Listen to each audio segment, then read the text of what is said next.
कष्ट दिया है कि 23 दिसंबर को किसानों के मसीहा, आज़ादी के बाद किसानों का सबसे बड़ा नेता, जो हमारे देश के प्रधानमंत्री भी रहे हैं, चौधरी चरण सिंह का जन्मदिन मनाया जा रहा है जींद में, तो उसके संदर्भ में आपको बुलाया है। देश के गृह मंत्री, उप प्रधानमंत्री, प्रधानमंत्री बने।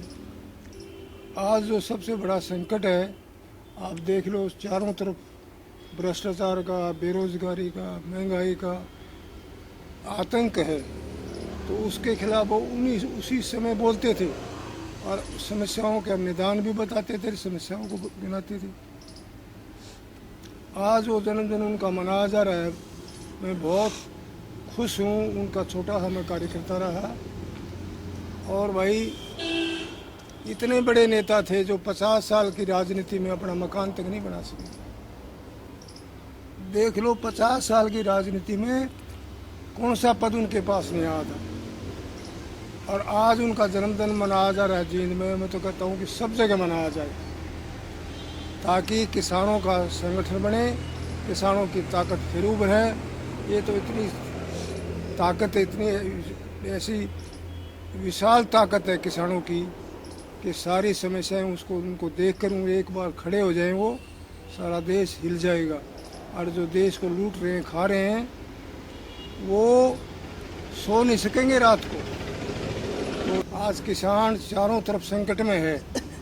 समर्थन मूल्य डिक्लेयर करते हैं, 24-25 फसलों का मिलता है नहीं इनको। मंडी में जाओ, अनाज मंडी में जाओ, सब्जी मंडी में जाओ, पिटते हैं। समर्थन मूल्य डिक्लेयर करने का कोई लाभ नहीं है। तो इन सारी समस्याओं पर चर्चा होगी, विस्तार से चर्चा होगी। और चौधरी चरण सिंह का जन्मदिन मनाने वाले जो हैं, वो उस दिन सब अपने विचार भी रखेंगे कि भाई क्या समस्याएं किसानों को, उनका निदान क्या है, हल क्या है, वो बताएंगे विस्तार से। तो मैं का जन्मदिन चौधरी छोटूराम तो आज़ादी से पहले हुए, और चौधरी चरण सिंह आज़ादी के बाद। किसानों का नेता था, इसलिए ये पूंजीपतियों की जकड़जोड़ है, किसी को आगे आने से आगे रोक देती है। आप देख लें कितना भारी संकट है, कितना भारी संकट आज किसानों के सामने। कोई मिसाल नहीं मिलेगी, इतना बड़ा देश, 130 करोड़ का देश, और उन्हीं का जिसमें 70-75 करोड़ तो किसान हैं, और वही तकलीफ में है सबसे ज़्यादा। तो ये जो उनको जन्मदिन मनाया जा रहा है चौधरी चरण सिंह जी का, ये अच्छी शुरुआत हो रही है। और हरियाणा में जो हरियाणा का बड़ा भारी नाम था, गर्व करते थे हरियाणा के लोग। देखो, हमारे किसान देखो, हमारे जवान देखो, हमारे खिलाड़ी देखो, लेकिन हमारा नेतृत्व देखो। आप हमारा नेतृत्व देखो, हमारा हरियाणा बनने के बाद कैसे नेता आए, उस पर गौर करो आप। तो ऐसे नेताओं की जरूरत है हमें, जो चौधरी चरण सिंह जैसे नेता हूँ।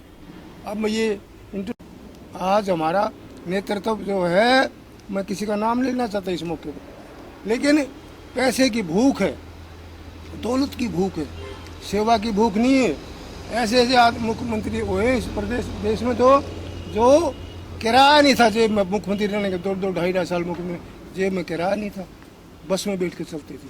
और आज देख लो, हमारा 4-4 करोड़ की गाड़ियों में चलते हैं, 5-5 करोड़ की गाड़ियों में, और उनके महल देखो। इस मौके पर चौधरी चरण सिंह 9 सितंबर 1985 को अपने जीवन का आखिरी भाषण देकर गए थे महम में। चौधरी देवीलाल को जिताने के लिए बाई इलेक्शन था, हमने इस्तीफे दे रखे थे हरियाणा के 22 MLAs ने। और उस वक्त एक व्यक्ति ने कहा कि जी आपको हम जिता देंगे देवीलाल को, जो आपका लोकदल कैंडिडेट है, लेकिन अगर भजन लाल चोरी कर लेगा तो वोटों की चोरी हो जाएगी, तो हम क्या करेंगे, क्या कर पाओगे। तो चौधरी साहब ने कहा भी क्या करें, ये वोटों की चोरी कर लेगा। तो कहा भाई, किसी का जेवरात चोरी हो जाए और पैसा चोरी हो जाए, कुछ और दो कीमती चीज़ चली जाए, तो व्यक्तिगत चोरी है। और वोट की चोरी ये हमारे संविधान ने दी है, हमारे संविधान की दी हुई चीज़ है, देश की चीज़ है ये। अगर वोट की चोरी है तो राष्ट्र की चोरी है। लठ उठा लेना, उसकी रक्षा करना, वोट की चोरी मत होने देना। आज क्या सब झूठ बोल झूठे नारे लगाकर और वोट की चोरी करते हैं। तो असली देशद्रोह तो ये है, जो देश की चीज़ को चोरता है वो देशद्रोही है। तो मैं आप लोगों से निवेदन करता हूँ कि ऐसे नेताओं से हमारी जनता भी सावधान रहे, वोट की चोरी करने वाले से, झूठ बोलने वालों से। तो वो ऐसे नेता थे, वो सच्ची बात कहते थे। तो ऐसे नेता का जन्मदिन मनाना हमारा गर्व की बात है, सौभाग्य की बात है। मैं ऐसे लोगों से मैं कहता हूँ कि जनता सावधान रहे और अच्छे अच्छे नौजवान आए राजनीति में और बहुत हाईली क्वालिफाइड आए और सुशिक्षित आए। तो ये जो लूट के खा रहे हैं देश को, किसानों को तोड़ रहे हैं। आज किसानों को बार बार ये आता है कि कर्जे माफ़ करो। भाई ऐसी उम्र के कर्जे माफ़ करने की नौबत क्यों आ रही है? उनके ऊपर कर्जा होता ही क्यों? उनको ऐसा दाम दो, लाभकारी दाम दो। इस पार्टी ने देखो क्या किया था। इस मोदी ने कहा कि मैं स्वामीनाथन की रिपोर्ट को, उसकी सिफारिशों को लागू करूंगा, और फिर एफिडेविट दे दिया सुप्रीम कोर्ट में कि हम लागू नहीं कर सकते, हमारा बैलेंस बिगड़ जाएगा अगर लागू कर देगी तो। वोट ले गए, लूट लिया। वोट से ज़्यादा, ये बताओ, इस वोट से ज़्यादा, मत से ज़्यादा, बैलेट से ज़्यादा कोई कीमती चीज़ है क्या? बैलेट और बुलेट बम का अगर मुकाबला हो, हाइड्रोजन बम का, तो बैलेट ज़्यादा ताकतवर है।